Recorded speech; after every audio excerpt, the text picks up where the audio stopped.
ও মাই god! আমরা তো এখান থেকে গোটা শহর দেখতে পাচ্ছি ভাই, এটা তো দারুণ। তারিক, দেখো আমরা এখনো কত উপরে যেতে চলেছি। ভাই আমার মনে হচ্ছে এটা শেষই হবে না। মিথ্যে বলবো না, মনে হচ্ছে আমরা এখনই টপে আছি।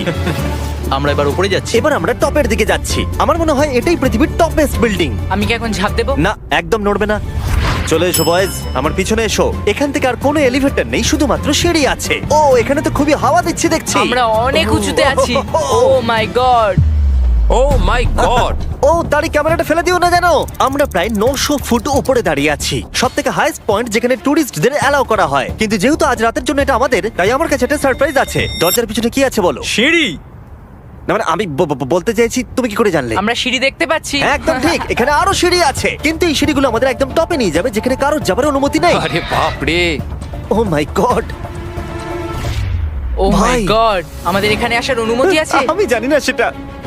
ও হো হো হো, এটা ভয় পাই দিয়েছে। এখানে রেলিংটা তো আমার মাত্র কোমর অবধি। আমি এটা ধরে আছি আমার প্রাণ বাঁচাতে। আমি এখন বুঝতে পারলাম যে ট্যুরিস্টদের কেন এখানে আসতে দেয় না। একজন নিচে দাঁড়িয়ে থাকা ক্যামেরাম্যান আমাদেরকে জুম করে ক্যাপচার করবে। ও 1 মাইল দূরে আছে।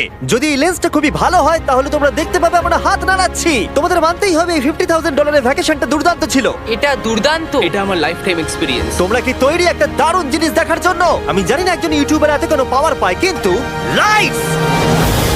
ও এবার দেখো, মনে হচ্ছে কোনো ডিস্কো শো। কি দারুণ! গাইজ, আমি জানি না নেক্সট কমেন্টে কাজ করবে কিনা, কিন্তু